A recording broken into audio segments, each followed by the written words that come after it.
Alam mo yung pakiramdam na para bang may nagmamasid sa'yo? Yung kahit mag-isa ka lang sa kwarto, ramdam mo pa rin yung titig na tumatagos hanggang sa kaluluwa mo. Ganyan ang nararamdaman ko, pero hindi sa kung saang madilim na sulok. Ang sa akin, nagmumula sa sarili kong refleksyon. Nagsimula ang lahat isang gabi, pagkatapos ng isang nakakapagod na araw sa trabaho. Gaya ng dati naghilamos ako bago matulog. Habang pinupunasan ko ang mukha ko, napatingin ako sa salamin. At doon, sa unang pagkakataon, narinig ko ito. Isang mahinang bulong, halos hangin lang. Hindi ikaw yan. Napatigil ako. Lumingon ako sa paligid. Baka guni-guni ko lang. Baka pagod lang talaga. Pero nang muli akong tumingin sa salamin, nakita ko ang isang bahagyang ngisi sa labi ng refleksyon ko. Isang ngisi na hindi ko naman ginagawa. Bigla akong kinilabutan. Pinatay ko ang ilaw at mabilis na lumabas ng banyo. Kinabukasan, sinubukan kong kalimutan ang nangyari. Baka panaginip lang, sabi ko sa sarili ko. Ngunit habang nagsusuklay ako sa harap ng salamin sa kwarto, narinig ko ulit. Hindi ikaw yan. Mas malinaw na ngayon. Para bang may bumubulong sa mismong tenga ko. Napaurong ako. Tinitigan kong maigi ang salamin, ang refleksyon ko, nakatitig din pabalik. Pero may iba sa mga mata niya. May kislap ng panunukso, ng isang sikretong siya lang ang nakakaalam. Sinubukan kong ngumiti para patunayan sa sarili ko na kontrolado ko ang sitwasyon. Ngumiti nga ako pero ang refleksyon ko, hindi. Nanatili lang siyang seryoso na para bang hinuhusgahan ang bawat galaw ko. Mula noon, naging palagian na ang bulong. Hindi ikaw yan. Sa tuwing tumitingin ako sa anumang bagay na may refleksyon, salamin, bintana, kahit sa screen ng cellphone ko, nandyan siya, nagiging mas matapang. Minsan habang umiinom ako ng kape, nakita ko sa refleksyon sa tasa na iba ang ginagawa niya.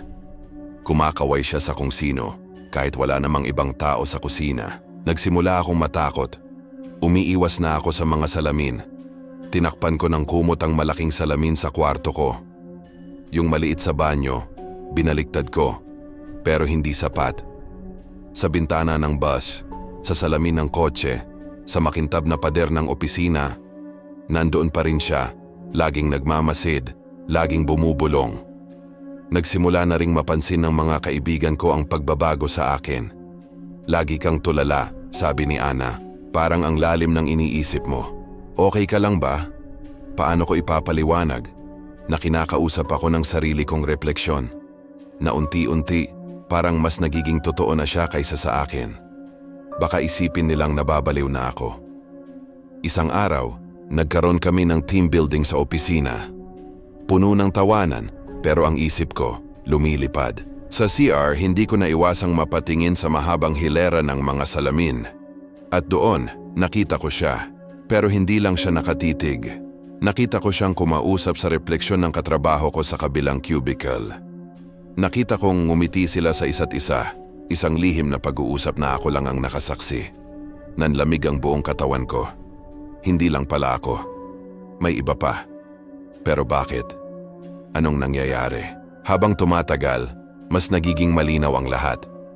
Ang kilos ng refleksyon ko ay mas naging kampante, mas natural. Ako naman, ang tunay na ako, ang siyang nagiging kabado, parang anino na lang. Minsan, kapag naglalakad ako, pakiramdam ko hindi ko kontrolado ang sarili kong mga paa. Para bang may ibang nagpapagalaw sa akin. Isang gabi hindi na ako nakatiis.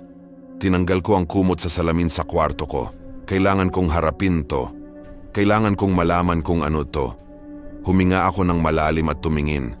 Nakatayo siya doon. Ang itsura niya perpektong kopya ko. Pero ang tindig, ang ekspresyon, iba. Puno ng kumpiyansa. Puno ng kapangyarihan. Sino ka? Nanginginig kong tanong. Isang malapad na ngiti ang sumilay sa kanyang mga labi.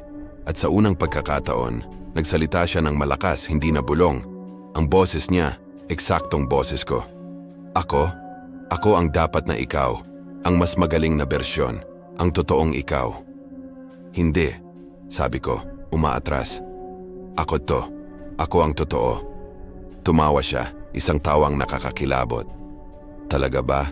Tingnan mo nga ang sarili mo. Tingnan mo yung takot sa mga mata mo. Yan ba ang totoo? Mahina, samantalang ako. Itinaas niya ang kanyang kamay at sa gulat ko, naramdaman kong itinaas ko rin ang kamay ko, labag sa kalooban ko, para akong isang puppet at siya ang puppeteer. Anong gusto mo? Halos pabulong kong tanong. Lumapit siya sa mismong ibabaw ng salamin, ang mukha niya halos dikit na sa salamin. Ang hininga niya, naramdaman ko sa pisngi ko. Gusto ko? Simple lang. Gusto kong lumabas. Gusto kong maranasan ang mundo na dapat ay sa akin. At para mangyari iyon, kailangan nating magpalit. Bago pa ako makasagot, itinaas niya ang kamay niya at idinikit sa salamin. Naramdaman ko ang isang hindi maipaliwanag na puwersa na humihila sa akin papalapit. Sinubukan kong lumaban pero ang katawan ko ay hindi na sumusunod sa akin. Dahan-dahan, ang mga kamay namin ay nagdikit sa malamig na ibabaw ng salamin. Isang nakakasilaw na liwanag ang bumalot sa buong kwarto. Pakiramdam ko ay hinihigop ako, tinutunaw, binabago. At pagkatapos, katahimikan. Idinilat ko ang aking mga mata. Nasa loob ako. Nasa loob ako ng salamin. Sa labas nakatayo ang refleksyon ko. O mas tamang sabihin, ako na ngayon, nakatingin sa akin. Sa akin na nakakulong dito. Ngumiti siya, isang ngiting puno ng tagumpay. Itinaas niya ang kamay niya para magpaalam. Huwag kang mag-alala, sabi niya, ang boses ko. Aalagaan ko ang buhay mo. Mas maigi pa kaysa sayo. Pagkatapos ay tumalikod na siya at naglakad papalabas ng kwarto. Palabas para mabuhay sa buhay na inagaw niya sa akin. Naiwan ako rito. Nakakulong sa walang hanggang salamin. Sinubukan kong sumigaw pero walang boses na lumalabas. Sinubukan kong kumilos pero isa na lang akong refleksyon. Ang tanging magagawa ko ay manood.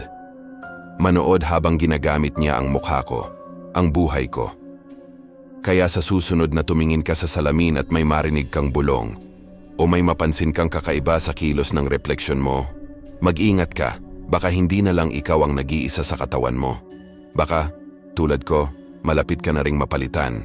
At kapag nangyari yon, wala ka nang magagawa kundi manood mula sa kabilang panig. Isang tahimik na boses sa loob ng salamin. Salamat sa panonood. Kung nagustuhan ninyo ang kwentong ito, huwag kalimutang mag-like, share, at mag-subscribe para sa mas marami pang nakakakilabot na istorya. Mag-iingat kayo, lalo na sa harap ng salamin.